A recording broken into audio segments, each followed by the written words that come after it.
On Monday, December the 15th, a prison van arrived at the West Kowloon Courts building as early as 8 a.m., with the Counter-Terrorism Response Unit and a large number of police officers on standby. More than 100 people queued outside the court to attend the landmark hearing of Jimmy Lai's verdict.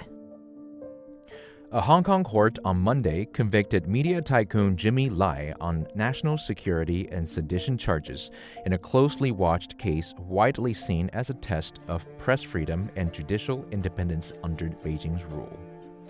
The High Court found the 78-year-old Lai guilty of 2 counts of colluding with foreign forces to endanger national security and 1 count of conspiracy to publish seditious materials. In the guilty verdict that's more than 800 pages long, there's one name that comes up 167 times: Luc de Pulford. He's the co-founder and executive director of the Inter-Parliamentarian Alliance on China, or IPAC, which is also mentioned in the verdict and throughout the trial. Hong Kong authorities accused Jimmy Lai of colluding with foreign forces. And Luc, along with his organization, is one of them, in the eyes of the Hong Kong government and the 3 national security judges. But what does Luc think? And how does he feel being categorized as foreign forces? You're listening to The Divide. My name is Iris Xu.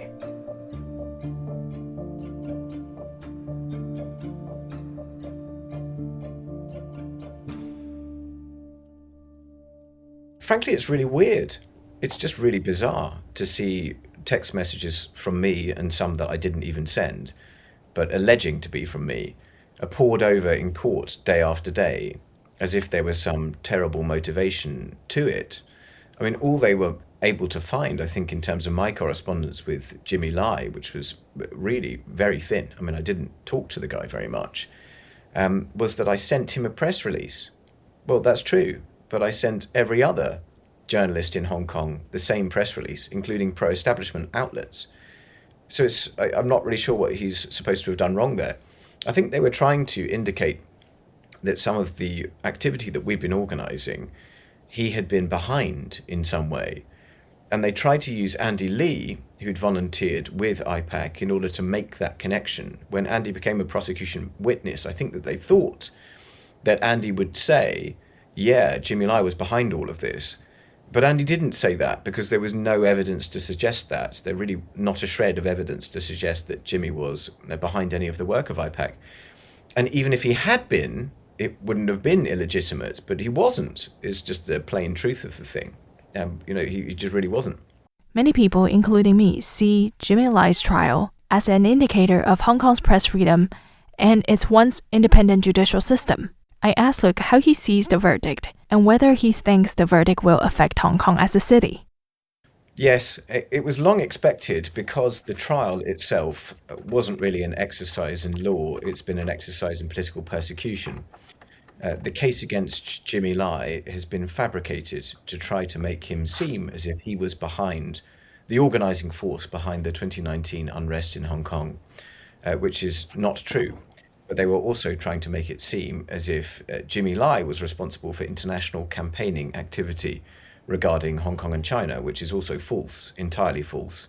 And that's where IPAC comes in. We were mentioned collectively, I think, well over 500 times in the judgment. All of the people within IPAC, myself, I was mentioned more than 160 times. But I really don't know Jimmy Lai. I met him a couple of times and he didn't have anything to do with our work. All of which is to say that it's no surprise at all that they convicted him because they needed somebody to delegitimize the 2019 movement in Hong Kong. So they fabricated a case against Jimmy, who'd done nothing wrong, and they've got what they wanted. And how is the international community reacting to the verdict? Well, the international community has reacted in the way that I expected. They've issued some statements to condemn the verdict and to call for Jimmy Lai's release.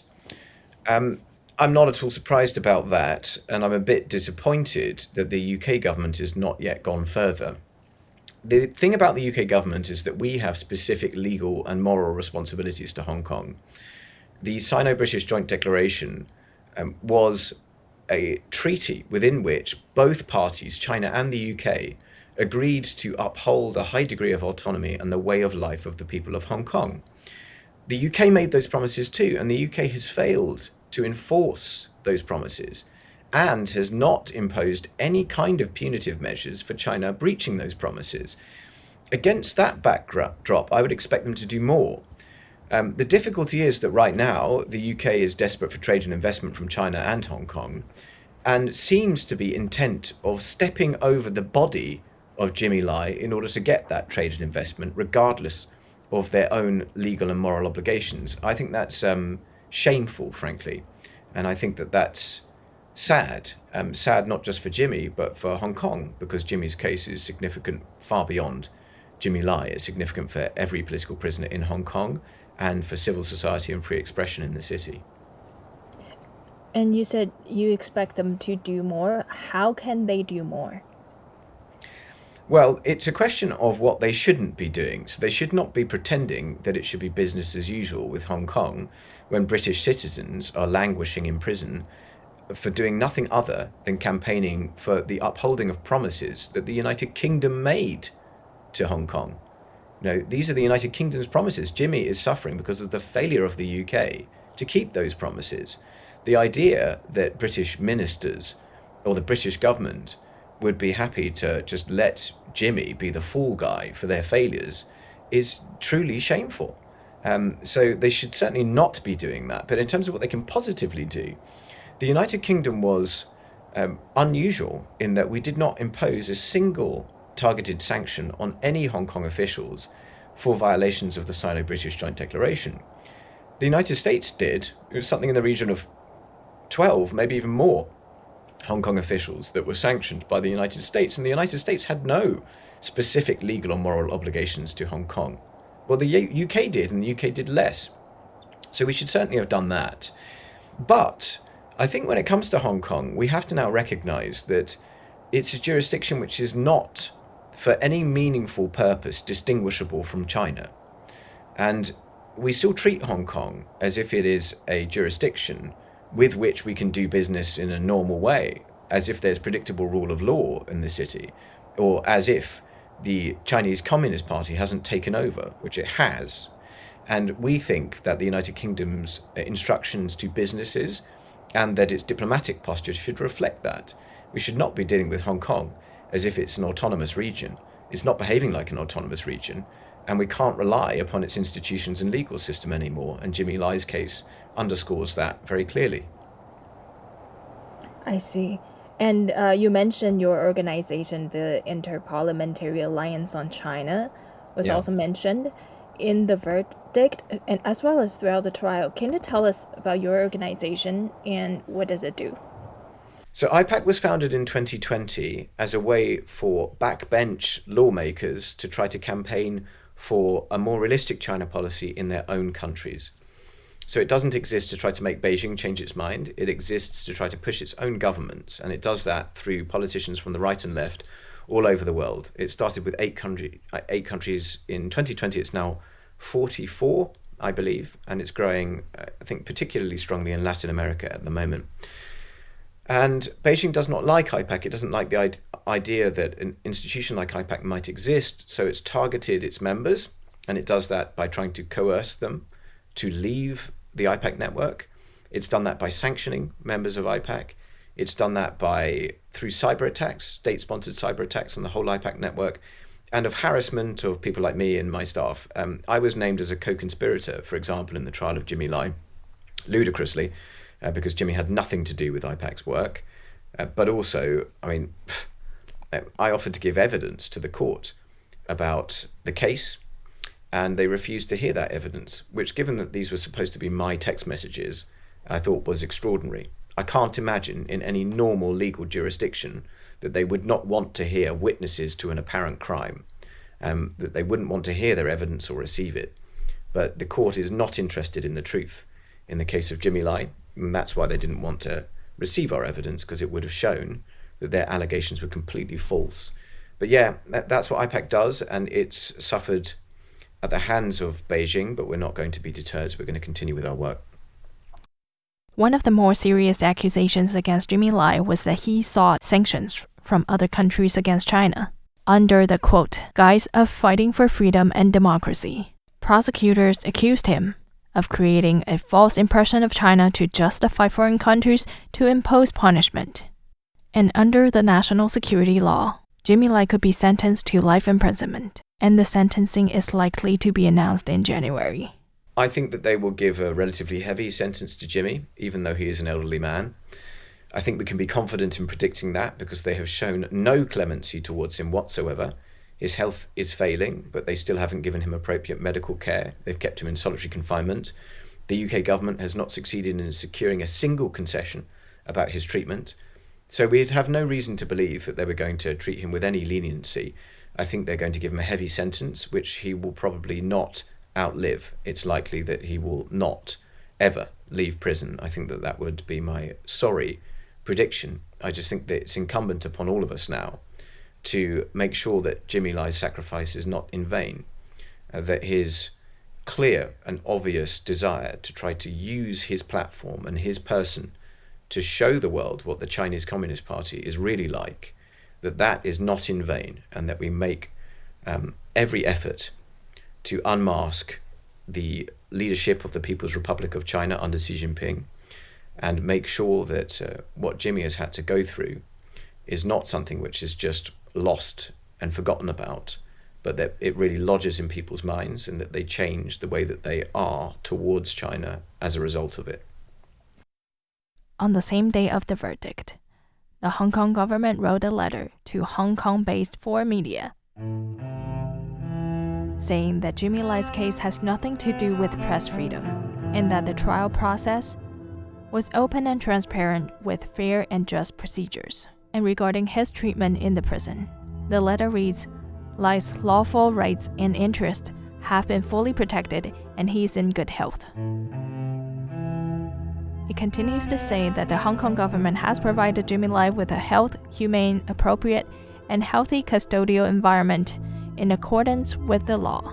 As for the alleged issue of solitary confinement, the letter says, this was arranged by the Correctional Service Department in accordance with the law, based on Jimmy Lai's own wishes. The letter was signed by an unnamed spokesperson of the Commissioner's Office of the Chinese Foreign Ministry in the Hong Kong Special Administrative Region. And here's Luke. I don't think we can trust a thing that the Hong Kong government says. I don't think that they are reliable. I don't think that they are trustworthy. I think there has been mistreatment of prisoners in Hong Kong, and it doesn't surprise me at all that such a high-profile and high-target figure like Jimmy Lai would also be badly treated by the Hong Kong authorities. They've not shown him any clemency. So why should we be expected to believe them when they come out and say that, no, actually they've been treating me okay?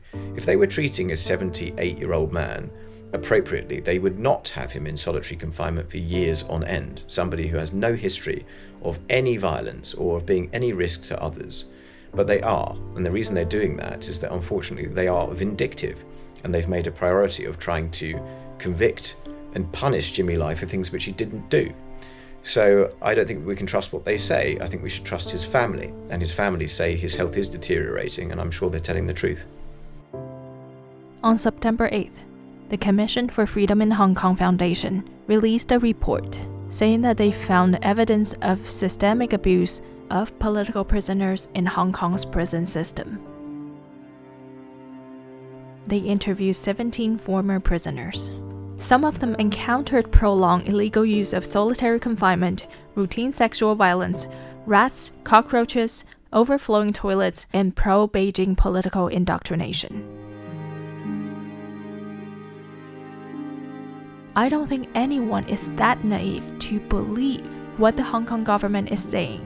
Many just choose to look the other way, and many have forgotten why Jimmy Lai is in prison. So here's a reminder.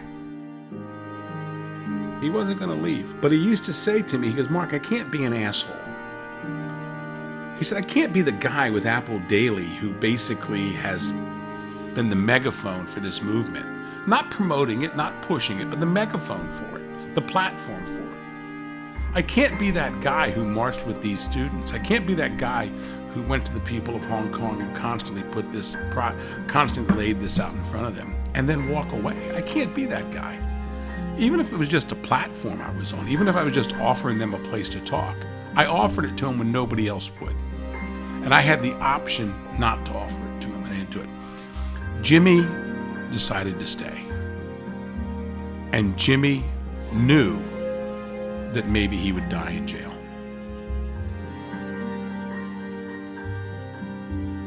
While it was Jimmy's decision to stay in Hong Kong, it is our obligation to advocate for his release.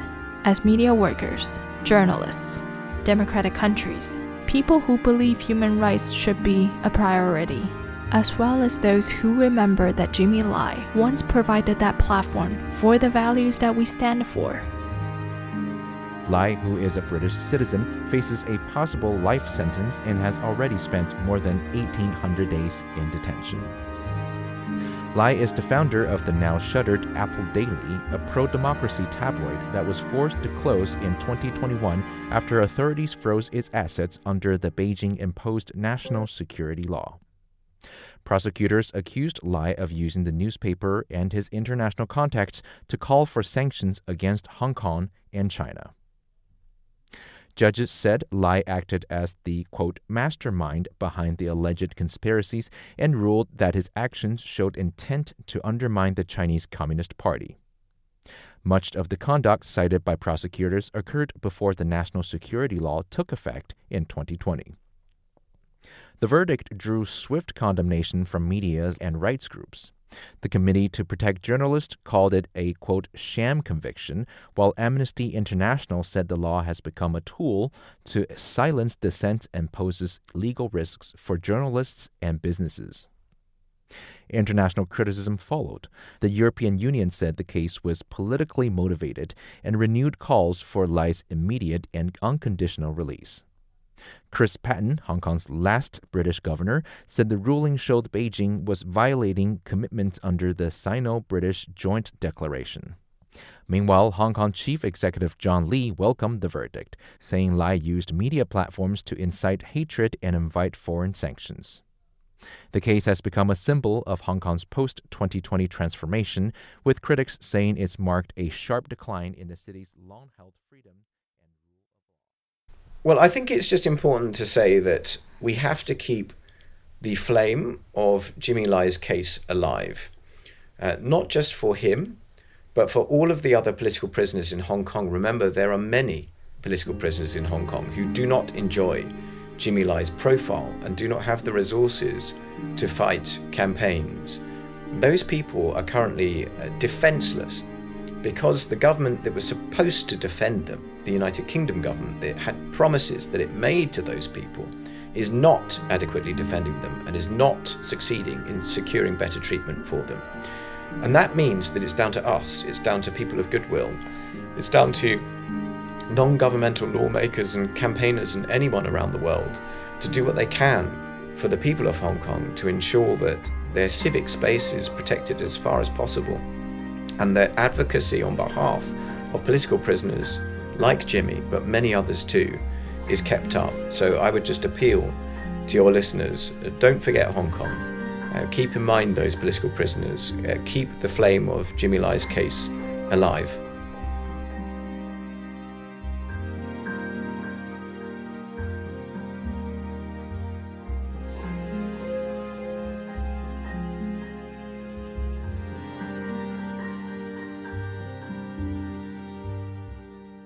Thank you for listening to this week's episode of The Divide. My name is Irish Xu. The program is produced by Radio Taiwan International.